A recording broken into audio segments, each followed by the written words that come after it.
నమస్తే అండి. ఈరోజు బెండకాయ కోడిగుడ్ల పులుసు ఎలా పెట్టాలో చూపిస్తానండి. కావాల్సిన పదార్థాలు చూద్దామండి.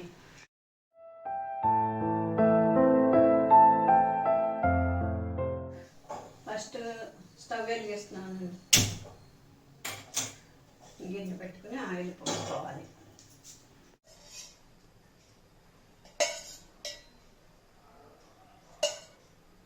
ఎక్కువ ఆయిల్తో చేసుకోవాలండి.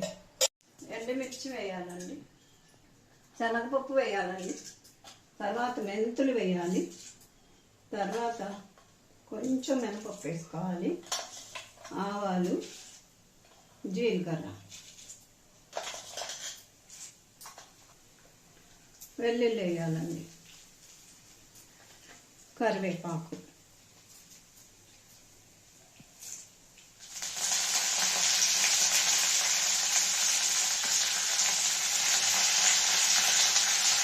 కరివేపాకు ఎక్కువ వేసుకోండి, తలకు మంచిది.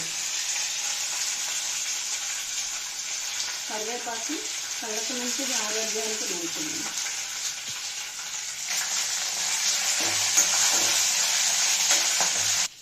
ఉల్లిపాయ పచ్చిమిర్చి వేయాలండి.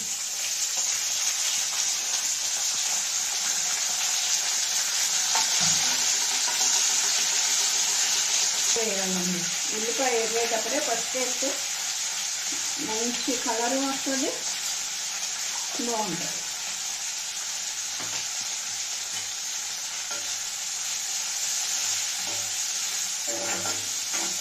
కొంచెం మగ్గనిచ్చి బెండకాయలు వేయాలి. సింపుల్గా చేసుకోవాలండి. ఆఫీసులకు వెళ్ళేవాళ్ళు గబగబా వంట అవ్వాలంటే చక్కగా చిన్నగా గబగబా చేసుకోవాలి. కోడిగుడ్లు వేసాను. కొంచెం దారుగా ఎర్రగానే కొంచెం బెండకాయలు వేయాలి. బెండకాయ ముక్కలు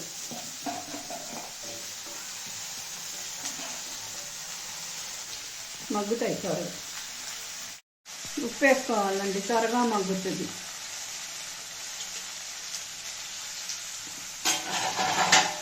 మూత పెట్టాలండి. సిమ్లో పెట్టి మూత పెట్టుకోవాలండి. కొంచెం బెండకాయ మగ్గిన తర్వాత ఒక్క టమాటా వేసుకోవాలండి. ఒక్క టమాటా. ఇది మగ్గినాక కారము వేసుకోవాలి, పులుసు పోసుకోవాలి. కారం అండి, మీరు ఎలా తింటే అలా కొంచెం కారం టేస్ట్గా వేసుకోండి. కొంచెం వాటర్ పోసుకోవాలి. ఇంకా కొంచెం బాగా మగ్గటానికి వాటర్ పోసుకొని ఇది మగ్గిపోయిన తర్వాత పులుసు పోసుకోవాలి. ఇదిగోండి, ఇలా దగ్గరకు వచ్చిన తర్వాత పులుసు పోయాలండి. బెండకాయ మగ్గిపోయింది. కలర్ ఎలా వచ్చిందో చూడండి. చింతపండు పులుసు పోయాలి. ఒక 5 సైజు నేను చింతపండు పులుసు నానబెట్టాను. చింతపండు నానబెట్టి పులుసు తీసా పోస్తున్నాను ఇప్పుడు.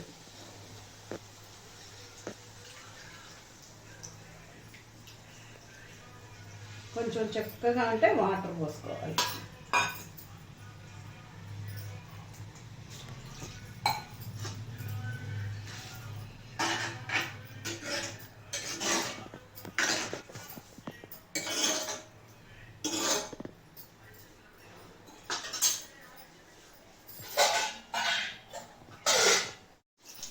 ఇది మగ్గిన తర్వాత స్టవ్ ఆఫ్ చేసుకోవటం.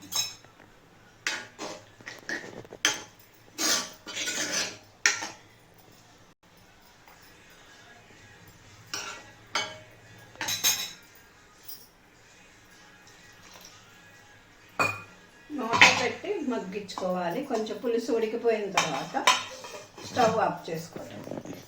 పులుసు ఉడికిపోయిందండి. ఇప్పుడు సాల్ట్ సరిపోయిందో లేదో చూసుకుని మీరు స్టవ్ కట్టేసుకోవటం.